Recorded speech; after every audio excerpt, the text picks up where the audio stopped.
છેતરભાઈ નામ ને છેતરવસાવ નામ છે, છેતરને છેતરવાનું કામ, લોકોને ભ્રમિત કરવાનું કામ, ભીલ પ્રદેશની માંગણી કરવાની, રાજધાની કઈ બનવાની, કેવડિયામાં એમ કે છે કેવડિયામાં રાજધાની બનાવવાની વાત ચાલે, રાજધાની કઈ બનાવવાની, મુખ્ય શહેર તો કેવડિયામાં. એટલે આ ભીલ પ્રદેશ તો હમણાં મોદી સાહેબ ને મળીને મનસુખ સાહેબ બધા ભેગા થઈને કાલે અમે જાહેર કરાવી દઈએ. બોલો, કાલે કરાવી દઈએ, આવતીકાલે એક રાજ અલગ માંગી લઈએ. પણ શાસનને ચલાવવાનું કઈ રીતના, રેવન્યુ જનરેટ ક્યાંથી કરવાની? આપણા મોદી સાહેબ તો ઉદ્યોગપતિઓ પાસેથી, કર્મચારીઓ પાસેથી ટેક્સ લે છે, ટેક્સ. અને ટેક્સ લઈને મિત્રો ગરીબ આવાસ યોજના, પ્રધાનમંત્રી આવાસ યોજના, આયુષ્માન ભારત કાર્ડ, આ શિક્ષણની વ્યવસ્થા, બધી વ્યવસ્થા, બધા તંત્રની વ્યવસ્થા મિત્રો કરી રહ્યા છે. આપણે તો ઘર ચલાવી શકતા નથી. બિલ પ્રદેશની માંગણી કરવાની, લોકોને ઉશ્કેરવાનું કામ કયું બાકી રહી ગયું છે, શું ખૂટે છે? બધું જ મિત્રો આપણી દેશની સરકાર અને પ્રદેશ સરકારમાંથી બધી વ્યવસ્થા મિત્રો આપણા ભૂપેન્દ્રભાઈ પટેલ સાહેબ ને આપણી સરકાર મિત્રો કરી રહી છે. 8 કરોડ લોકો ટેક્સ ભરે છે. દેશનું બધું શાસન ચાલે છે, દેશની વ્યવસ્થા ચાલે છે. એમાં આદિવાસી સમાજના લોકો, આપણે ક્યાં ઉદ્યોગપતિઓ છે, ક્યાં આપણે મિત્રો ટેક્સ ભરીએ છીએ?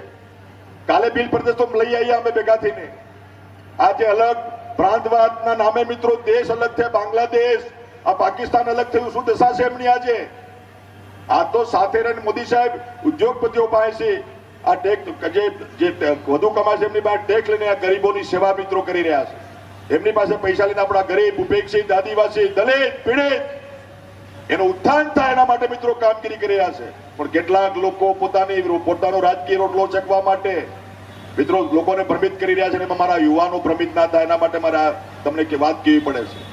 એનાથી આગળ વધીને પાછા અધિકાર, એકતા, પાછો બિલ પ્રદેશ ને ત્રીજો મુદ્દો પાછા લાયા છે. તમારી બાજુ ક્યાંકની ખબર નહીં મને, અમારી બાજુ ચાલે. અહીં એમને પાછા અમારે ત્યાં ચાલુ થઈ ગયા. ત્યાં આવે ત્યાં કે આદિવાસી હિન્દુ નથી. ડેમોમાં જમીનો ગઈ, હાઈવેમાં જમીનો ગઈ, નેરોમાં જમીનો ગઈ, જીઆઈડીસીઓમાં જમીનો ગઈ, જીએમડીસીઓમાં જમીનો ગઈ.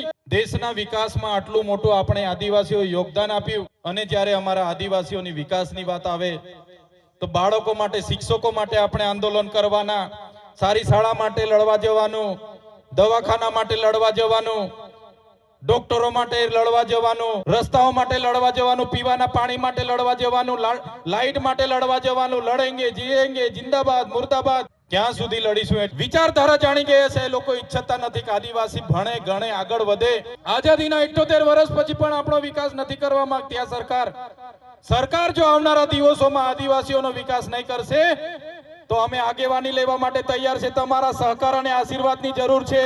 આવનારા દિવસોમાં દેશનું 29મું રાજ્ય આપણે બનાવીશું. આવનારા દિવસોમાં દેશનું 29મું રાજ્ય ભીલ પ્રદેશ બનશે. એની રાજધાની અમે કેવડિયા બનાવીને રહીશું. કોઈના બાપની તાકાત નથી કે અમને રોકે.